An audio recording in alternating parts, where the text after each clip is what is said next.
The Jesus Revolution movie has just been released here in New Zealand. It's an incredible film about an amazing part of history, about the real life Jesus freak movement, which was in the late 60s and into the 70s, primarily based in California. But in fact, the influence of this time spread around the world and was felt here in New Zealand too. One of the key movers in the movement and one of the key characters in the film was Greg Laurie, who's played by Joel Courtney. And Joel joins me on the show today. Morning, Joel. Welcome to the program. Thank you, Lizzie. Lovely to connect with you. Now, I have actually already seen the film. We had a number of screenings organised around the country, up and down the country this past week and earlier in the week. And all I've heard is good feedback. I personally really enjoyed the film. What sort of feedback have you been hearing, Joel? Well, first off, thank you. I'm glad that you got to see an early draft. That's amazing. The feedback has been terrific, and that is all over the U.S. and Canada, the original market that we opened up in, and it was strong enough to catch the attention of the entertainment industry. And Sony reached out to our creators and said, "Hey, how would you feel about going international?" And Let me think about that's that. that's the coolest thing, Totally. And so, I mean, how incredible to do so well in one market that 100 other markets open up, or the possibility of that. Even it's phenomenal, and I'm so thankful to everyone who supported it, all the pastors who went out and watched it, and recommended it to congregations, friends, family, people taking friends, and I've heard some powerful stories come Yeah. out of people who have seen it, and it's just been terrific. Yeah. What are some of those stories you've been hearing, Joel? Uh, you know, uh, Comments on my posts on Instagram. Some of them have been like, I started reading my Bible again. I started going back to church. I apologized to my wife. I saw something in the film that really made me feel like I've been a poor husband, and thank you for being a part of this. And like, I have nothing to do with that, but the fact that the whole film had a an effect on these people's lives, it's just so beautiful and it's so encouraging. um it's an entertainment industry for sure, and it's fun to go and watch films, but I think there's also a side of it that is art, absolutely, For that sure. strives to have a conversation and maybe affect change a little bit. And then on top of that, it's just a really good film. So I'm just so proud of the film. That's great. It is a really good film. And one thing I really love about it is I love the music, 60s and 70s, right? That is good Yes. music.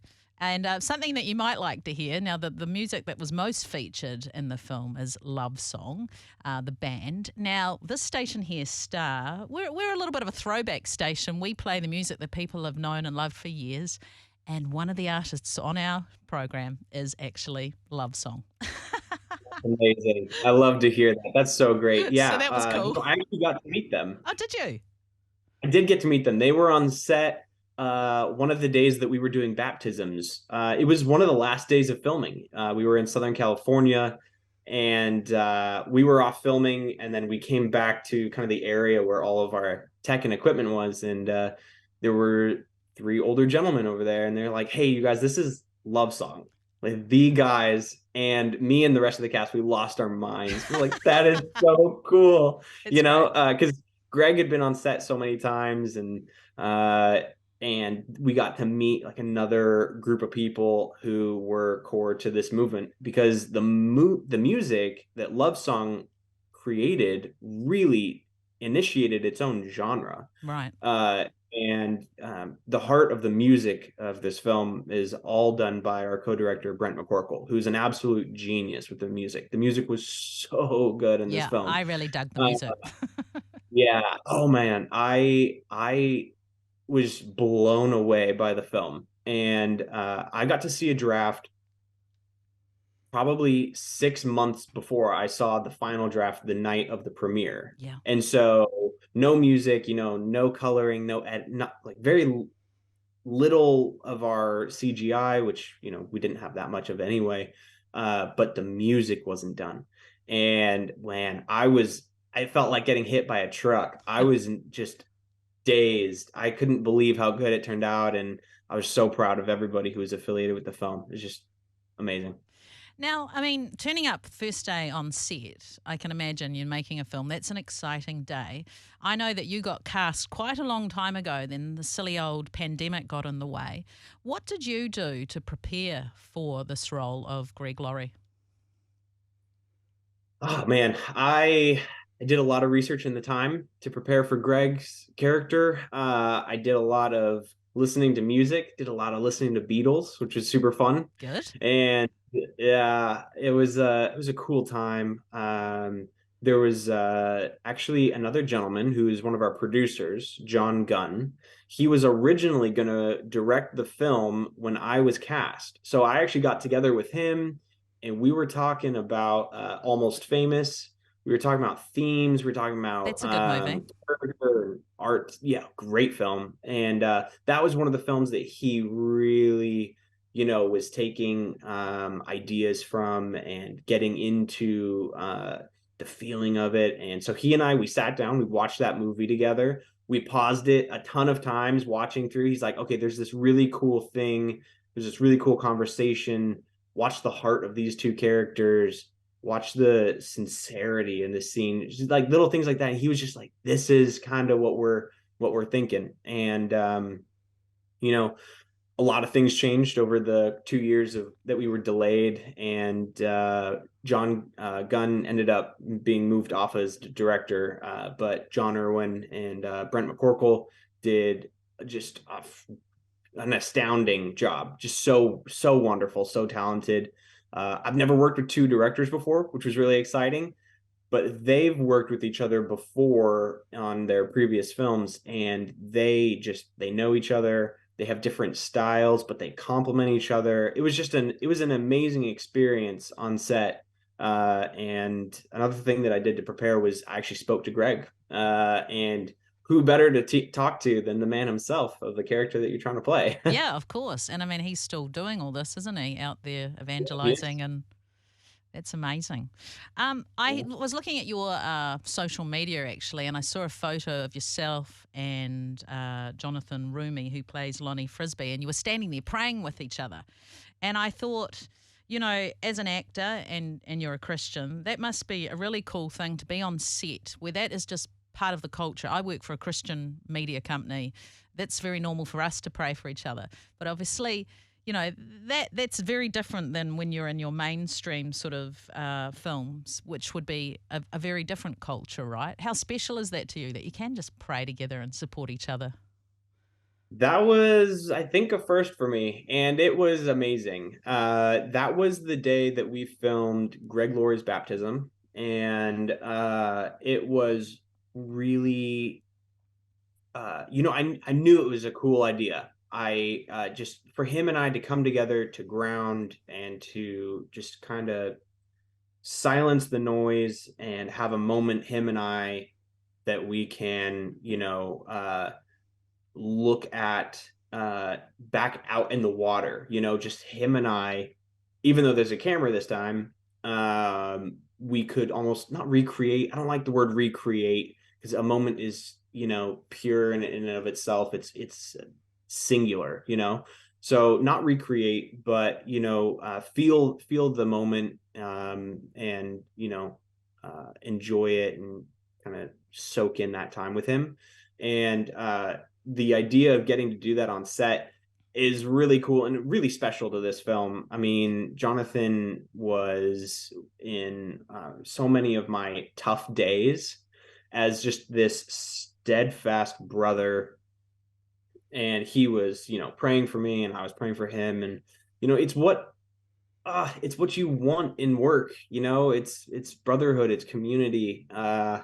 it's the sharing of your faith. It was amazing. And there were some hard days that I don't know if I could have got through them without Jonathan, Yeah. for sure. Hard physically and emotionally, would you say? Physically and emotionally, absolutely. We had this one day where we were filming the scene where Greg has a very bad experience with some drugs. And we were sitting on the sidewalk in the rain, and we filmed that whole rain sequence for about 6 hours.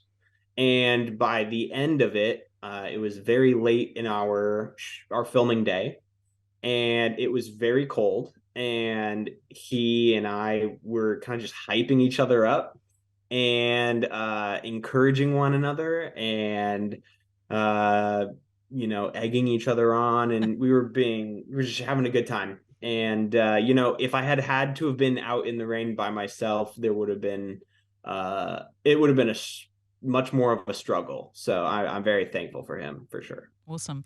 Hey, I heard a story, Joel, of you had shown this film. Was it perhaps to some young people? Maybe they were from your church or something like that, and that had quite a big impact. Tell us about that. Yes, absolutely. So the church that I go to out here in Tennessee, they've been hugely supportive. I got to go with one of my good friends who helps run the student division at the church. He set together a time. He reached out to the theater. He said, "We're going to buy out the whole thing. We're going to bring a bunch of kids." And I got to go and watch the film with them. And then I just took a couple questions afterwards, and it was a really good time. I hope they took something out of it, and it was really cool to kind of connect with them, and share a little behind the scenes with people who have no experience with Hollywood or being on set. So it was a good time. It was really cool. Awesome. Joel, how has making this film impacted you personally in your own faith? It's been an incredible journey personally in my faith. Just since 2020 when I was cast in the role, I've gotten married. Oh, And congratulations. thank you. Yeah, it's been wonderful. We've been postponed for 2 years. We got to film the movie. They threw it together, and it came out beautifully. It came out. And so just thinking back over the last 3 years that I've been attached, my life has grown so much. And uh, Jesus Revolution has played a huge part in that. And I've gotten to share my faith in a way that not many people do in a environment or in a style that most people won't ever get to, as an actor in a Hollywood film. And so I'm just aware of how blessed I am, how fortunate I am, how much favor has been, just lavishly poured on me. And I'm just so thankful. I think that's my biggest takeaway is that I'm like honored, and I'm thankful that I got to be a part of this incredible story and the telling of it. And I mean, it's been profound. Joel, just in closing today, what is your hope for this film? Oh, my hope for Jesus Revolution is that it becomes timeless. I do believe this is one of the best Christian films that's ever been made, in terms of writing, creating, cinematography, the music. Oh my goodness, back to the music again. I think it is. I truly believe it's one of the best Christian films ever made, and so my desire would be that it becomes timeless, and that it can be a beautiful story, a beacon of hope. Almost a means of evangelism, welcoming people to Jesus in a way that they've never heard the story before, make someone curious, and they do their own research and find love and peace and joy. I think that's my hope for Jesus Revolution. Well, that's a pretty good hope there. Hey, Joel, thank you so much for your time today. It's been really lovely to have a chat with you, and God bless you and every blessing for you. The rest of your days of being an actor, and you're newly married and everything. And yeah, go check out that mint tea that I was talking about too. Absolutely. I will definitely check that out. And thank you for having me. This was awesome.